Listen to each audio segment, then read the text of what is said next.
Alright guys, let's have a look at mobility session number 1. So the focus for this one is the front split. So we're going to be hitting on the first exercise, number 1 is going to be hitting the hamstrings, and then number 2 is going to be focusing on the hip flexors, and then we're going to combine them together to do the front split. So the first exercise is the Jefferson curl. We're going to do 5 reps with a 10-second hold, and then we're going to do some pulses. I do have a more advanced variation of this, but we're going to stick with 25 to 50 reps. 25 if you're just new to it, but let me know if you're more advanced and we can definitely give you something else. And then we're going to do the super couch stretch, which I'll show you, the arch in the couch stretch, and then we're going to move on to active and passive split. So this is programmed for you to do 3 rounds of this one, 3 rounds of this one, and 3 rounds of this one here. So you work on these two together, so it's like A and B, A and B, A and B. But 3 rounds of this, you'll move on, 3 rounds, 3 rounds. Make sense? Alright, so I'll put this away and we'll get started. So I'm just going to demonstrate 1 round for you guys, and we're going to go onto the Jefferson curl first. So I'm going to grab some weight. I've only got a little bit of weight here, and I don't have a box at home at the moment, but we've got a little milk crate. So I've just put a yoga block in the milk crate, just making do with what we have. But if you've got a box or a step or something like that, that'd be ideal. A kettlebell is perfect for this one as well. So we go from here and we're going to drop down, peeling down, flexing the spine, keeping the legs straight as far down as you can, and then we're going to peel all the way back up to the top. Again, peeling all the way down, and then all the way back up to the top. We'll do 3 more of these.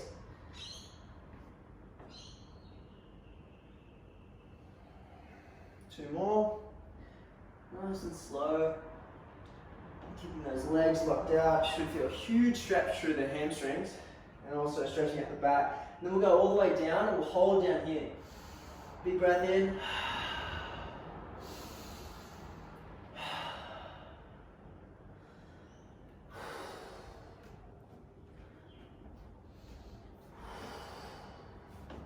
Alright, so hang on to that for around, say 10 to 30 seconds. Get a good stretch. When we come out of the Jefferson curl, we move straight into these pulses. So what we're going to do is elevate our feet. It's going to get into the calves. So if we just keep flat and we do the pulses here, we won't feel the stretch in the calves so much. So we're going to elevate our feet. We're going to hinge at the hips. And then we're going to pulse down to the ground, relaxing the head, hinging at the hips again.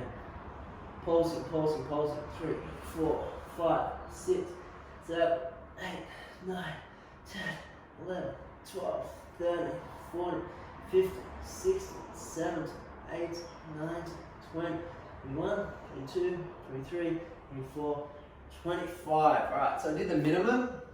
So then I'd go away, say if I was doing handstands, I'd go do my next set of handstands and come back to this exercise until I've done 3 rounds. So pause the video and you can go and do that and come back to it. But we'll move straight on to the next exercise. The next exercise is the super couch stretch. So we're going to grab a little weight for this one. Potentially in the beginning you won't need a weight, but what we're going to do is try to get our foot on the wall. We're going to put our knees close to the wall as we can. We're going to post this other leg out, and yeah, in this position, we're going to push forward and then pull back. So this one's getting into the hip flexors on this back leg. Basically the front leg's not doing much, it's just a bit of a post. We're using this leg to push us down, the right leg, back leg, and then we're going to use our hamstrings and our glutes to pull us back to the wall. So pushing down and then back to here. Cool, so we're going to do 10 reps. I'm going to use the weight on the same side, and I'm going to lean forward and pull back.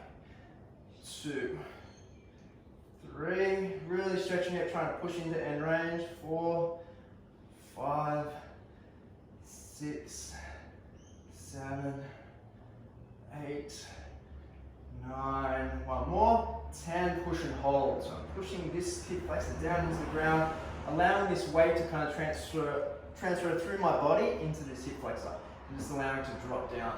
Once we get more advanced, we can start to creep this leg out a little bit further to get a deeper stretch.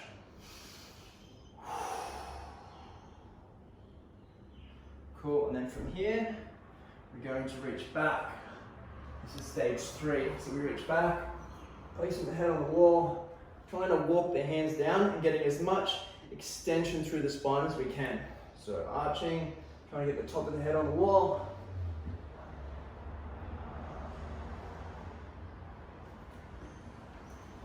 and holding that for around 10 to 20 seconds.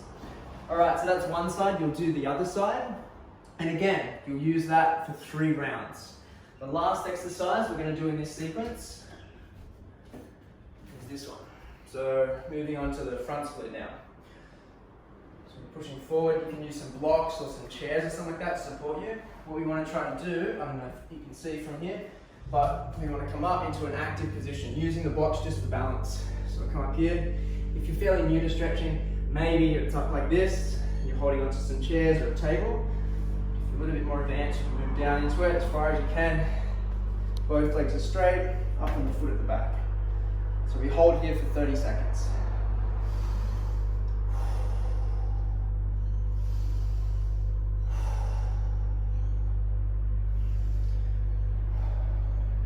Once the 30 seconds is up, we're going to place our back knee down. We're going to go into a passive position. So pushing that back leg backwards and front leg forward. And we're going to melt down into that passive split. Again, you can use the blocks for balance. Trying to twist and square this back hip up. Oh, this is hard work. Oh. We want to spend about 30 seconds to a minute here. Awesome. So, yeah, you'll do the other side for both this exercise and the other exercise. And remember, you do 1 round, you go away, do something else, and come back to it.